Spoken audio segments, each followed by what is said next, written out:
Hi friends, welcome to Maruti channel.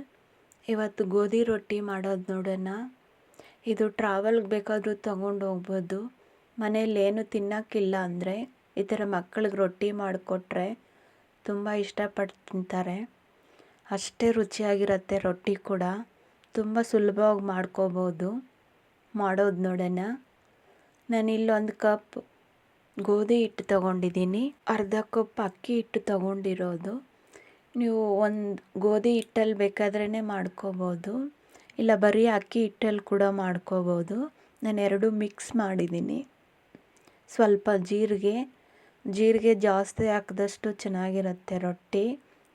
1/4 spoon ಉಪ್ಪು ಹಾಕಿದ್ದೀನಿ. ಖಾರದ ಪುಡಿ 1 ಸ್ಪೂನ್ ಹಾಕಿದ್ದೀನಿ. ಇವೆಲ್ಲ ಹಾಕಿ ಕೈಯಲ್ಲೇ ಚೆನ್ನಾಗಿ ಮಿಕ್ಸ್ ಮಾಡ್ಕೊಳ್ತಾ ಇರೋದು. ಉಪ್ಪು ಖಾರ ಎಲ್ಲ ಹಿಟ್ಟು ಜೊತೆ ಬೆರಿಬೇಕು, ಅಲ್ಲಿವರೆಗೂ ಇದನ್ನು ಚೆನ್ನಾಗಿ ಮಿಕ್ಸ್ ಮಾಡ್ಕೊಳ್ಳೋದು. ಒಂದು ಮೀಡಿಯಮ್ ಸೈಜ್ ಬೆಳ್ಳುಳ್ಳಿ ಜಜ್ಜಿ ಹಾಕಿರೋದು, ಶುಂಠಿ ತುರಿದು ಹಾಕಿದ್ದೀನಿ. ಮಕ್ಕಳಿಗೆ ಬಾಯಿಗೆ ಸಿಕ್ಕಿದ್ರೆ ಅವ್ರು ತಿನ್ನಲ್ಲ, ಅದರಿಂದ ತುರಿದಿರೋದು. ಸ್ವಲ್ಪ ಕೊತ್ತಂಬರಿ. ನಾನಿಲ್ಲಿ 3 ಮೀಡಿಯಮ್ ಸೈಜ್ ಈರುಳ್ಳಿ ಹಾಕಿರೋದು. ಇವೆಲ್ಲ ಚಿಕ್ಕದಾಗಿ ಕಟ್ ಮಾಡಿ ಹಾಕಬೇಕು. ಕಡಲೆ ಬೀಜ ತರಿಯಾಗಿ ಮಿಕ್ಸಿ ಮಾಡ್ಕೊಂಡಿದ್ದೀನಿ. ಈ ಕಡಲೆ ಬೀಜ ಹಾಕೋದ್ರಿಂದ ನಾವು ತಿನ್ನೋವಾಗ ಬಾಯಿಗೆ ಸಿಕ್ಕಿದ್ರೆ ಮಾತ್ರ ತುಂಬ ರುಚಿ ಕೊಡುತ್ತೆ, ಚೆನ್ನಾಗಿರುತ್ತೆ. ಇವೆಲ್ಲ ಹಾಕಿ ಚೆನ್ನಾಗಿ ಮಿಕ್ಸ್ ಮಾಡ್ಕೋಬೇಕು. ಇರೋ ನೀರು ಬಿಡೋವರೆಗೂ ಇದನ್ನು ಚೆನ್ನಾಗಿ ಮಿಕ್ಸ್ ಮಾಡಿಕೊಂಡು ಸ್ವಲ್ಪನೇ ನೀರು ಹಾಕಿ ಚೆನ್ನಾಗಿ ಮಿಕ್ಸ್ ಮಾಡ್ಕೊಳ್ತಾ ಇರೋದು. ಒಂದೇ ಸಲ ನೀರು ಹಾಕಿ ಮಿಕ್ಸ್ ಮಾಡ್ಕೋಬಾರ್ದು. ನಾನಿಲ್ಲಿ ಫುಲ್ 1 ಲೋಟ ನೀರು ಉಪಯೋಗಿಸಿದ್ದೀನಿ. ನಾವು ತೆಳುವಾಗಿ ಮಾಡಿಕೊಂಡ್ರೆ ಹಿಟ್ಟು ರೊಟ್ಟಿ ಕೂಡ ತೆಳುವಾಗಿರುತ್ತೆ. ಇಲ್ಲ ನಾವು ಗಟ್ಟಿ ಕಲಿಸ್ಕೊಂಡ್ರೆ ಹಿಟ್ಟು ಗಟ್ಟಿ ಆಗುತ್ತೆ. ಮತ್ತು ರೊಟ್ಟಿ ಮಾತ್ರ ತುಂಬ ಚೆನ್ನಾಗೇ ಇರುತ್ತೆ. ಯಾವ ರೀತಿ ಮಾಡಿದ್ರೂ ರೊಟ್ಟಿ ಚೆನ್ನಾಗಿರುತ್ತೆ. ಸ್ವಲ್ಪ ತೆಳುವಿದ್ದರೆ ಮನೆಯಲ್ಲಿ ಎಲ್ಲರೂ ತಿಂತಾರೆ. ನಾನು ಇವಾಗ ಒಂದು 20 ನಿಮಿಷ ಇದನ್ನು ನೆನೆಯಕ್ಕೆ ಬಿಟ್ಟಿದ್ದೀನಿ. ಇವಾಗ ಚಟ್ನಿ ಮಾಡ್ಕೊಳ್ಳೋಣ. ಕಡಲೆ ಬೀಜ ಸ್ವಲ್ಪ, 1 ಮೀಡಿಯಮ್ ಸೈಜ್ ಬೆಳ್ಳುಳ್ಳಿ ಬಿಡಿಸಿ ಹಾಕಿರೋದು, ಒಂಚೂರು ಹುಣಸೆ ಹಣ್ಣು, ಸ್ವಲ್ಪ ಕೊತ್ತಂಬರಿ, ಪುದೀನ. ನಾನಿಲ್ಲಿ ಉಪ್ಪು ಖಾರದ ಪುಡಿ ಉಪಯೋಗಿಸ್ತಾ ಇದ್ದೀನಿ. ನೀವು ಹಸಿಮೆಣಸಿನ್ಕಾಯಿ ಫ್ರೈ ಮಾಡಿ ಹಾಕ್ಕೋಬೋದು. ಒಂಚೂರು ನೀರು ಹಾಕಿ ಸ್ವಲ್ಪ ತರಿಯಾಗಿ ರುಬ್ಕೋಬೇಕು. ನಾನು ಊಟದ ಎಳೆ ಉಪಯೋಗಿಸ್ತಾ ಇರೋದು. ನೀವು ಬೇಕಾದರೆ ಬಾಳದ ಎಳೆ ಇಲ್ಲಾಂದರೆ ಒಬ್ಬಟ್ಟು ಪೇಪರಲ್ಲಿ ಕೂಡ ತಟ್ಟೆ ಹಾಕ್ಬೋದು. ನಮ್ಗೆ ಬೇಕಾಗಿರೋ ಹದದಲ್ಲಿ ಉಂಡೆಗಳು ಮಾಡಿಕೊಂಡು ಪೇಪರ್ ಮೇಲೆ ಎಣ್ಣೆ ಸವರಿ ತಟ್ಕೊಳ್ತಾ ಇರೋದು. ನೋಡಿ, ಈ ಥರ ಕೈಯಿಂದನೇ ಮೇಲೆ ಎಣ್ಣೆ ಸವರ್ಕೊಂಡು ತಟ್ಕೊತಾ ಇದ್ದೀನಿ. ಬೇಕಾದರೆ ನೀರು ಹಾಕ್ಕೊಂಡು ಕೂಡ ತಟ್ಕೋಬೋದು. ನಮ್ಮ ಕಡೆ ದೊಡ್ಡವರೆಲ್ಲ ಹೆಂಚು ಮೇಲೇ ನೀರು ಹಾಕಿ ತಟ್ಕೊತಾರೆ. ಆ ಥರ 1-2 ತಟ್ಬೋದು. ಕಾವಿಗೆ ಜಾಸ್ತಿ ತಟ್ಟೋಕ್ಕಾಗಲ್ಲ. ನಾನಿಲ್ಲಿ ಪೇಪರಲ್ಲೇ ತಟ್ಟಿಸ್ಕೊಳ್ತಾ ಇರೋದು. ಇವು ಒಂದೇ ಪೇಪರು ನಾನು 20 ಮಾಡಿದ್ದೀನಿ. 1 ಪೇಪರ್ ಆದ್ರೂ ಸಾಕು.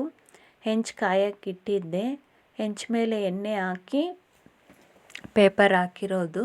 ನೋಡಿ, ಈ ಥರ ಮೇಲೆ ಪ್ರೆಷರ್ ಹಾಕೋದ್ರಿಂದ ಪೇಪರ್ ಸುಲಭವಾಗಿ ಮೇಲೆ ಬರುತ್ತೆ. ತುಂಬ ಈಸಿಯಾಗಿ ತೆಗಿಬೋದು. ಇದನ್ನು ಸಣ್ಣ ಉರಿಯಲ್ಲೇ ಬೇಯಿಸ್ಕೋಬೇಕು. ಸ್ವಲ್ಪ ಬೆಂದ ಮೇಲೆ ಎಣ್ಣೆ ಹಾಕಿ 2 ಕಡೆ ಎಣ್ಣೆ ಹಾಕ್ಕೊಂಡು ಸಣ್ಣ ಉರಿಯಲ್ಲೇ ಬೇಯಿಸ್ಕೊಳ್ತಾ ಇರೋದು. ಈ ಥರ ಕೈಯಿಂದನೇ ಸುತ್ತಲೂ ತಿರುಗಿಸ್ಕೊಂಡು ಬೇಯಿಸ್ಕೊಳ್ಳೋದ್ರಿಂದ ಒಳಗಡೆ ಹಿಟ್ಟೆಲ್ಲ ಚೆನ್ನಾಗಿ ಫ್ರೈ ಆಗುತ್ತೆ. ಮಕ್ಕಳಿಗೂ ತುಂಬ ಸುಲಭವಾಗಿ ಜೀರ್ಣ ಆಗುತ್ತೆ. ಇದು ಚೆನ್ನಾಗಿ ಫ್ರೈ ಆಗಬೇಕು. ಇದರಲ್ಲಿ ತರಕಾರಿ ಕೂಡ ಹಾಕ್ಕೊಂಡು ಮಾಡ್ಕೋಬೋದು, ಇಲ್ಲ ಸೊಪ್ಪುಗಳು ಕೂಡ ಹಾಕಿ ಮಾಡ್ತಾರೆ. ನೋಡಿ, ಈ ಥರ ಮೇಲೆ ಪ್ರೆಷರ್ ಹಾಕೋದ್ರಿಂದ ಪೇಪರ್ ಸುಲಭವಾಗಿ ಮೇಲೆ ಬರುತ್ತೆ. ಈ ಥರ ನಿಮ್ಮ ಕೈಯಲ್ಲಿ ಆಗಲಿಲ್ಲ ಅಂದರೆ ನೀವು ಒಂದು 10 ಸೆಕೆಂಡ್ ಬಿಟ್ಟರೆ ರೊಟ್ಟಿ ಬಿಸಿ ಆದಮೇಲೆ ಪೇಪರ್ ಅದೇ ಮೇಲೆ ಬರುತ್ತೆ.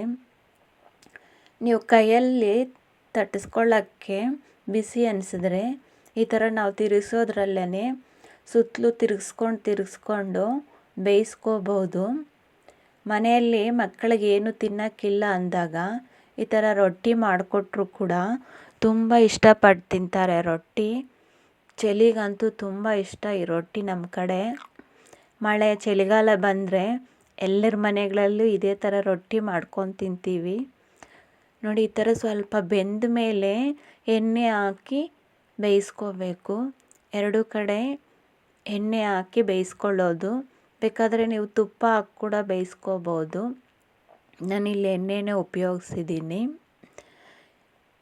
ಇದು ನೀವು ರಾತ್ರಿ ತಿಂದರೂ ಕೂಡ ಮೆತ್ತಗೆ ಇದೇ ಥರ ಇರುತ್ತೆ ರೊಟ್ಟಿ.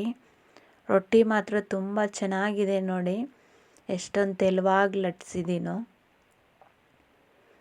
ರೊಟ್ಟಿ ಮಕ್ಕಳು ಕೂಡ ತುಂಬ ಇಷ್ಟಪಟ್ಟು ತಿಂತಾರೆ. ಇದ್ರ ಜೊತೆ ಏನು ತಿನ್ನೋಕ್ಕಿಲ್ಲ ಅಂದರೂ ಕೂಡ ತಿನ್ಬೋದು, ಅಷ್ಟೊಂದು ರುಚಿಯಾಗಿರುತ್ತೆ. ಕೆಲವರು ಚಟ್ನಿ ಪುಡಿ ಮಾಡ್ಕೊಂಡು ತಿಂತಾರೆ. ನಾನಿಲ್ಲಿ ಚಟ್ನಿ ಮಾಡಿದ್ದೀನಿ. ಏನೂ ಇಲ್ಲ ಅಂದರೂ ಕೂಡ ಬರೀ ರೊಟ್ಟಿ ತಿನ್ಬೋದು, ಅಷ್ಟೊಂದು ರುಚಿಯಾಗಿದೆ. ನೀವು ಒಮ್ಮೆ ಟ್ರೈ ಮಾಡಿ ಕಮೆಂಟಲ್ಲಿ ತಿಳಿಸಿ. ಈ ರೆಸಿಪಿ ಇಷ್ಟ ಆಯಿತು ಅಂದ್ಕೊತೀನಿ. ಇಷ್ಟ ಆದರೆ ನಮ್ಮ ಚಾನಲ್ಗೆ ಲೈಕ್ ಮಾಡಿ, ಶೇರ್ ಮಾಡಿ, ಸಬ್ಸ್ಕ್ರೈಬ್ ಆಗಿ. Thank you.